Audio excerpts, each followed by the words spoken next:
The next fun and exciting section that we're going to cover is relations and functions. So let's start with a relation. A relation is any set of ordered pairs. It doesn't have to just be numbers. So look at the examples on the page. The first one is February and 2, March and 5, April and 18. That is a set of ordered pairs. Notice the notation, the braces and the parentheses. Second example, set of points. Third example,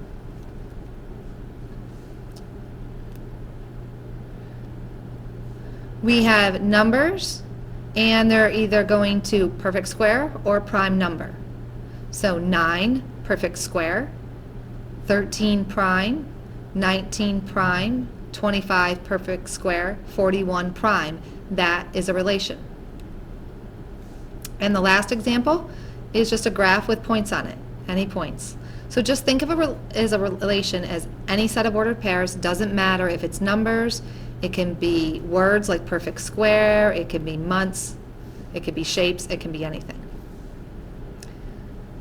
Okay, so then next page, what we're going to talk about is more specifically, we're going to talk about the x values and the y values, and then talk about a function.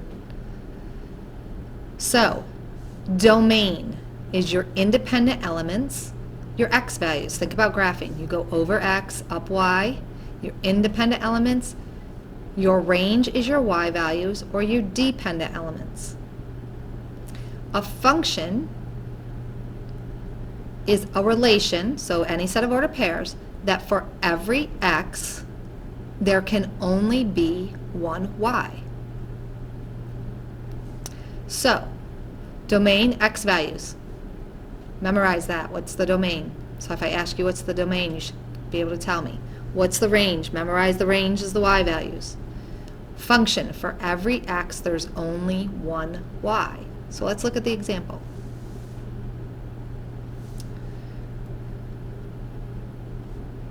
Odd goes to 17. Even, or odd goes to 17, 51, and -5. Even goes to 126 and 80. So what's the domain? What's the x values? So in this example, we're using odd and even.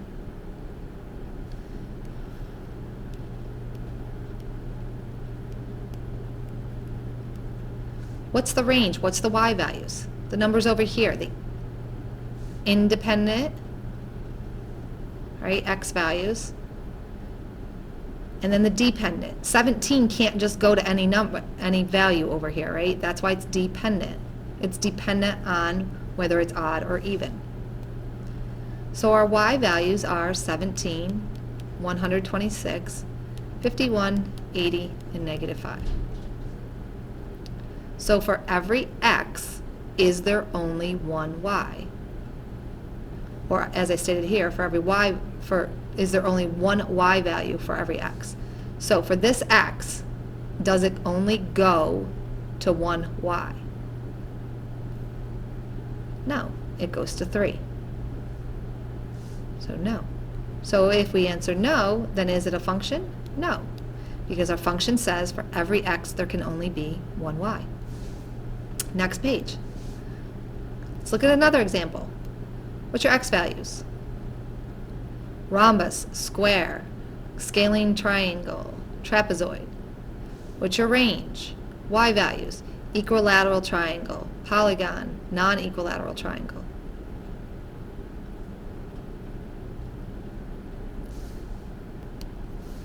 Okay, so these are your x values or your domain, and these are your y values or your range. So does rhombus go to one thing or more than one? Well, rhombus only goes to equilateral polygon. Does square only go to one thing or more than one? One thing. Scalene triangle goes to one thing. Trapezoid goes to one thing. So is there only one y value for each x? For this x, is there only one y? Yes. Notice we don't worry about the other way. We don't worry about for this, is it going to more than one or two? We're looking at your x's. Does your x each only go to one thing? So since it only goes to one thing, then it is a function. Okay, so domain x values, range y values. To be a function, the relation has to have for every x value only one y value. Next page. So let's look at these. You can graph the functions into the calculator. So you can look at these. So the graph of the first one. First, you should look at this. 3x plus 2. You should say to yourself, that's a line with a y-intercept of 2. Slope of 3. So it looks something like that. Domain and range. So domain is your x values. What do you get for x values? Just think about, what can you plug in? Is there any number I can't plug in? Or look at your graph. When you're looking at your graph, you're looking along your x-axis and saying, can I plug in this number and get an answer? Yep. Can I plug in a number down here and get an answer? Yep, it's way up here. I can plug in any number and get an answer. So that means we can put in any number. Well, how do we say that mathematically? We say that it's all real numbers, and we can write all real numbers. Or we can use the math symbol. It's like 2 lines for the R, which means all real numbers. Let's look at your y value. So you're looking at your y-axis. If I pick this y value, can I go over and hit the graph? Yep. If I pick this y value, yep, I could eventually, the graph would be way over here, I could find it. So again, the range or the y values are everything, or all real numbers. So for any line that's not horizontal or vertical, the domain is going to be all reals and the range is always going to be all reals.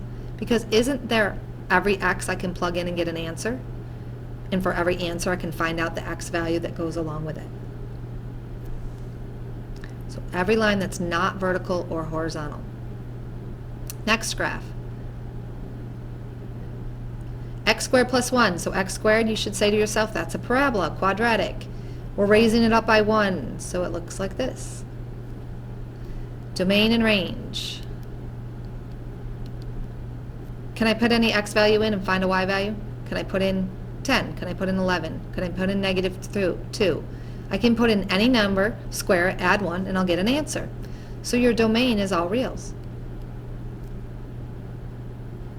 Range, y values. Can I get a y value down here? No, my graph's up here. Can I get a y value up here? Yup. So if I pick this as my y value, yep, I can find x values. Actually, I can find 2 of them. But if I pick one below the graph down here, from here on down, there's no graph down here. There's no y values. So where do my y values start? As you're looking going up your y, where do they start? They start right here, and then they keep going up.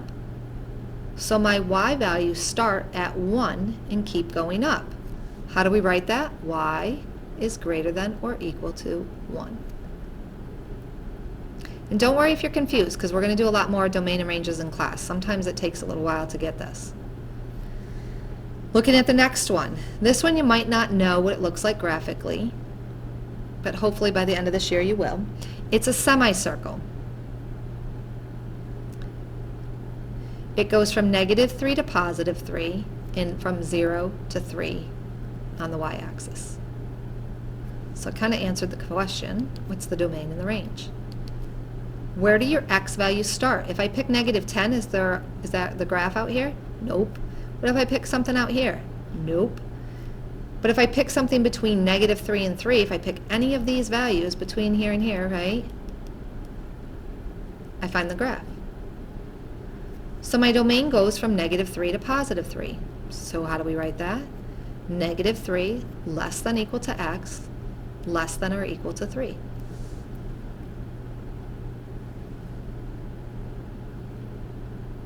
Range, where do my y values start? Is the graph down here? Nope. Going up the y. Is the graph here? Nope, nope, nope. Oh, the graph starts here. Keeps going. So it starts at 0 and goes to 3. How do we write that? 0 less than equal to y less than equal to 3. And the last one, we're going to talk about these quite a bit later on, a couple weeks. 1 over x.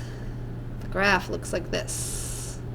This is called a rectangular hyperbola.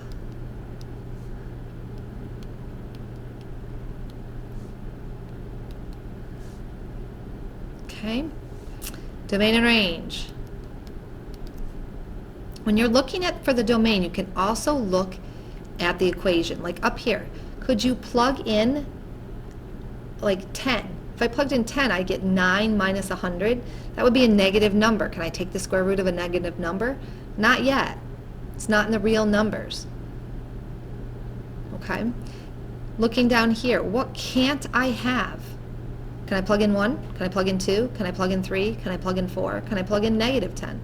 What number can I not plug in and not get an answer? 0, right? Because if I have 1 divided by 0, that's undefined. So the only number I can't plug in and get an answer is 0. So the domain is everything but 0. So how do we say that mathematically? Well, we say it's everything, which is all reals, except for 0, so we say x can't be 0. Range, a little bit trickier. So basically you're saying, what can't I get for an answer? And that's hard to know. Use the graph. Look at your y values. This y value, yep, the graph is there. But if I pick the y value of 0, is the graph hit along the x-axis? It doesn't. So we get the same answer. The range is everything but 0. And remember, now we're talking about our y's. Okay? So domain is x, range is y's. And to look at for the x's, you can kind of look at the equation. I can plug anything in and get an answer. I can plug anything in and get an answer. I can plug in only the values that make the square root positive. I can plug in anything but 0. So that helps you find the domains. The ranges, look at the graph. Where does my y value start? Where do they end? Starts here, keeps going. Starts here, ends here. Starts here, goes all the way up to here, but doesn't hit there, so everything but 0. Starts again right above 0 and keeps going. Okay? So just try to get in your head right now, what's the domain, x values, what's the range, y values, and look at the graphs, get a general idea of what the domain and the ranges are. One more page. Okay, this makes life easy.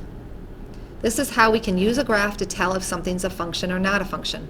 A couple pages ago we said for every x value there can only be one y value. Let's look at that graphically. What if I had a circle? For this x value, is there only one y value? Nope. There's one here, there's one here. So this is not a function. But the easier way to do this is called the vertical line test. We just draw a vertical line. If anywhere on the graph the vertical line hits more than once, then it's not a function.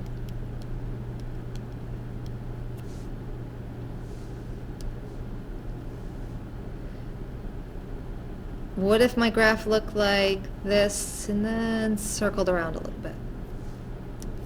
I could draw a vertical line, it would only hit once, would only hit once. But right here, right, it's going to hit more than once. So even though it only hits once here, here, here, here, here, it doesn't matter. Right here, hits more than once, so it's not a function. Okay.